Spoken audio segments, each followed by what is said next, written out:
Now let's come to rotational dynamics. Here we will study the cause as well as the motion, both. If you have, please understand this, if I ever have a rigid body of mass m, any body of any shape, if I apply a force on this rigid body which passes through the center of mass, if I apply a force whose line of action is along the center of mass, this body will do pure translation. That's it. Straight line mein move karegi. There will be no rotation about the center of mass. This body will do pure translation. This is the first case. Please write it down.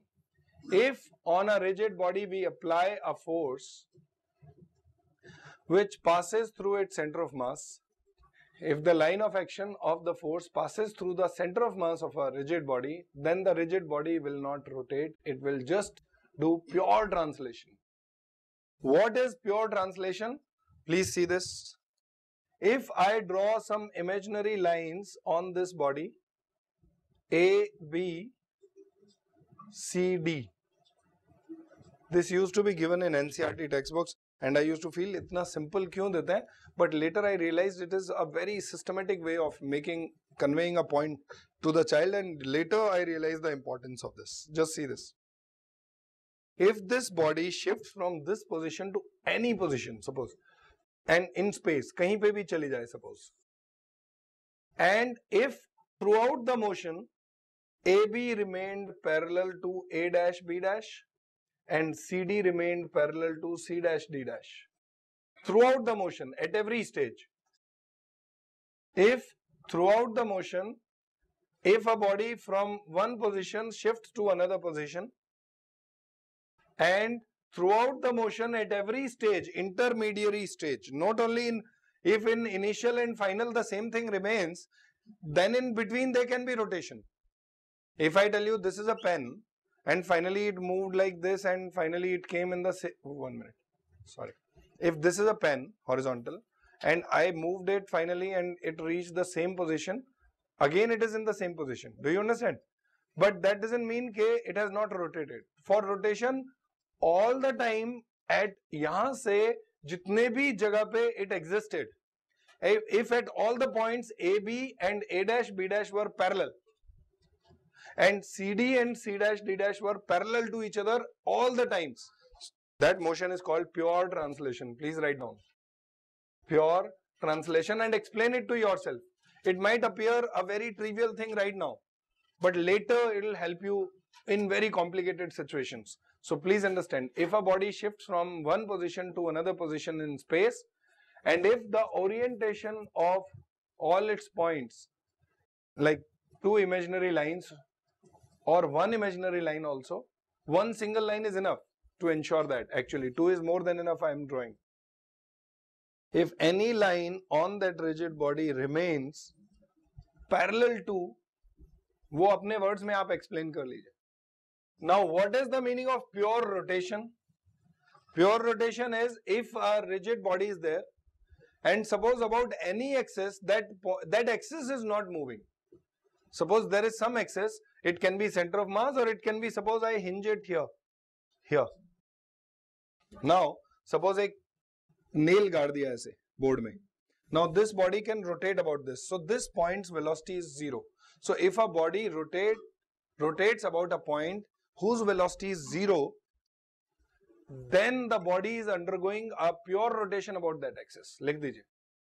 If there is an axis whose velocity is 0 and the body rotates about that axis, then the body is said to undergo pure rotation about that axis. Now please be very, very careful. There can be, rotation is about an axis. So it is rotating about this axis and this axis is having 0 velocity.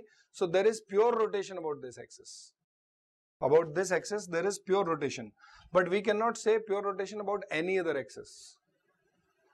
Clear?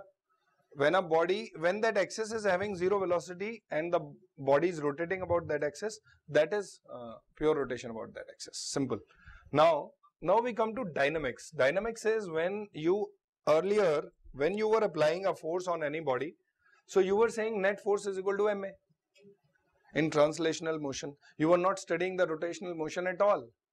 Right now, there will be both the type of motion. Sometimes, if I tell you, there is a body on which I apply a torque. For example, now let's understand, before coming to dynamics, let's come to this. Rotational statics को समझते हैं पहले.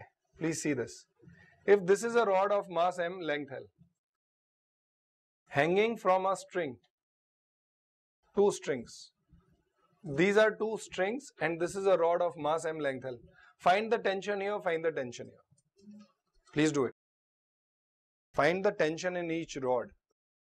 Okay, this let me do this. You people do the next question. Just see this. I am making the free body diagram. I am marking the forces. Mg is acting downwards and the tension here is T1 and the tension here is T2. Yes, I cannot assume them to be same. There is no logic for me to assume that. Now, if I make a free body diagram, this and this, these are the three forces acting on this rod. Is the rod in equilibrium? Yes, sir. Is it a static or is it a dynamic situation? Static. So we are right now understanding a situation where there is rotational concept is there, but it is a static situation, static equilibrium. Now for statics, net force should be equal to 0 for equilibrium. Am I right? Yes, sir. Mg minus T1 minus T2 will be equal to 0. Is it correct? This is translational equilibrium. Now what is the meaning of rotational equilibrium? Net torque is 0. Net torque is 0. Let's choose any point. Let's choose any point. Torque about a point is defined as force into the arm length. Do you know this? I'll define it. If there is any force F, then the torque about any point in space, anywhere, be it in a rigid body or in space, the torque of this force is always defined as drop a perpendicular from this point on the force. Then force into perpendicular distance gives you the torque. This is the simplest definition that you will have in your 11th. Please write down that torque will be equal to magnitude, will be equal to force magnitude into perpendicular distance. Please write it down. Torque is a vector. So what is the direction of this torque? Can you explain? Yeah, the direction of this torque will be in which direction? From this figure, from this diagram, can you tell me?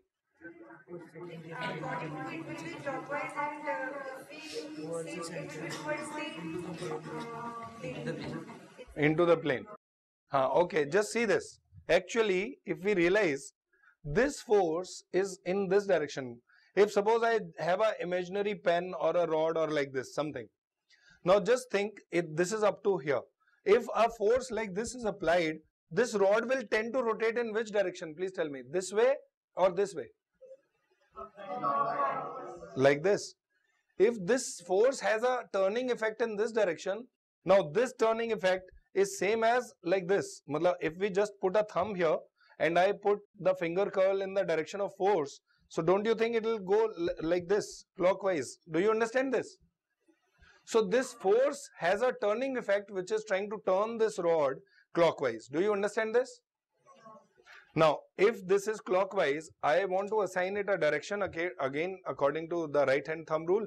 Clockwise sense means into the simple. So the torque's direction is into the plane like this. So I will say this is the most simple definition which you will learn in 11th, that torque will be force into perpendicular distance. And here we have talked only about the magnitude. Am I right? Now torque is a vector. So proper definition will be torque will be equal to force into displacement, perpendicular distance, into n cap, where n cap is the direction of the torque. And that n cap is into the plane right now. Are you clear about this? Now I am talking about the direction also. So I have written this equation. So this is the simplest definition. Now there is a better definition than this of torque. So actually, yes, Sakshi.